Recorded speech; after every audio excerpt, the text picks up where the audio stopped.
Hi everybody, this is Alicia. And this is Karina, and we are doing our presentation on hypoplastic left heart syndrome.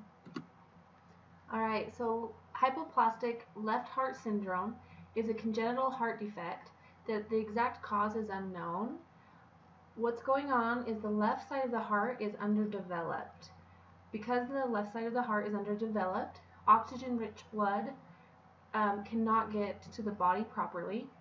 Therefore, oxygen-rich blood bypasses the left ventricle through the ductus arteriosus and the foramen ovale.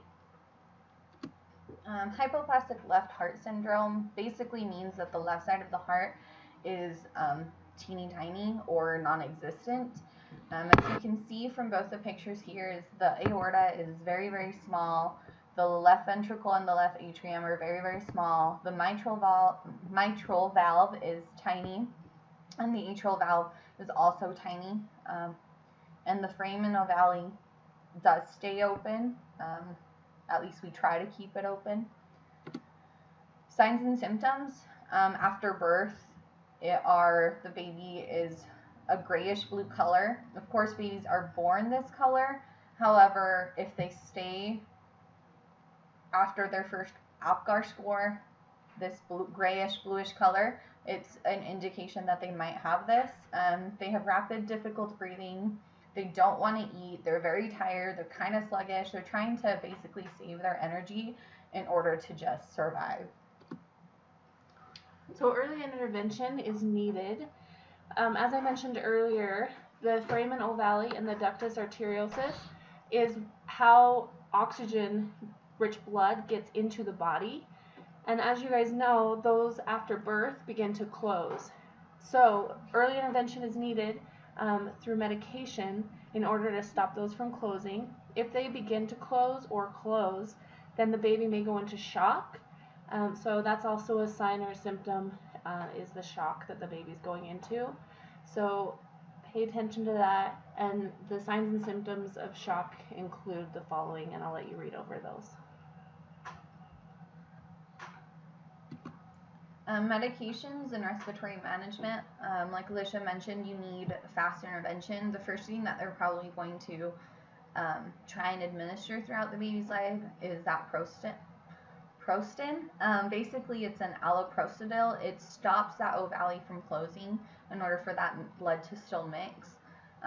Later on, maybe after surgeries, they'll get inotropic medications, which help the heart pump harder, since it technically only has one side to use.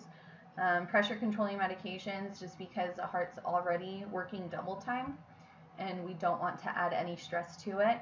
And Lasix, one of the side effects of having this is fluid buildup in the lungs, so they want to make sure that there is no opportunity for that to happen. As a respiratory therapist, if you suspect a baby has this, they call it HV, you want to watch for apneas. You really want to watch the metabolic acidosis that can cause necrosis of the baby's body, and you want to make sure that the heart is pumping at least at a regular rhythm, because they're already compromised. So if that heart starts failing, that baby is definitely not going to make it. So surgery is a must. Without surgery, the syndrome is fatal. Surgery needs to occur usually within the first few weeks of life. First, they might need a heart transplant, or they might be able to get a 3-step series of surgeries, but either one of those is needed for survival.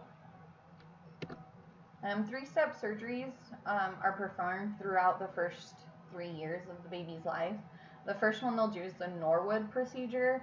Basically, they create a whole new aorta and then attach it to the right ventricle in order for that heart to have an extra place for blood to go out to the body. The baby will still be bluish because oxygen and non-oxygenated blood are still mixing in the heart, and of course the baby doesn't have much blood, so any mixing will cause the baby to kind of still have that grayish tint. Bidirectional Glenn shunt procedure is next. That one's done around 4 to 6 months of age. That one creates a direct connection between the pulmonary artery and the superior vena cava, returning oxygen poor blood from the upper part of the body to the heart. It reduces the work of the right ventricle by allowing blood to return from the body directly to the lungs.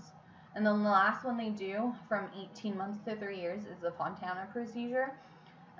Usually this one will allow the baby to return to regular color.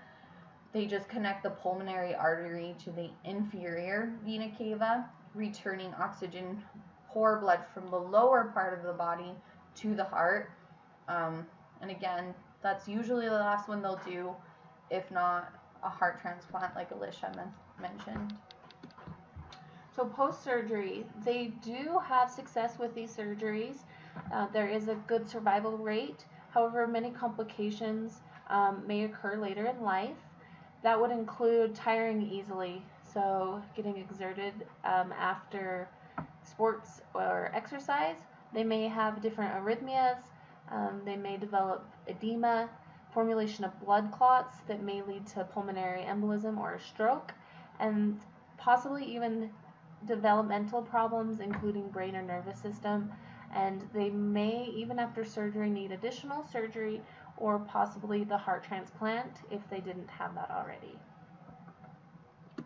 Alright, so that's the end of our presentation. Thanks for watching. Thank you. Bye guys. Bye.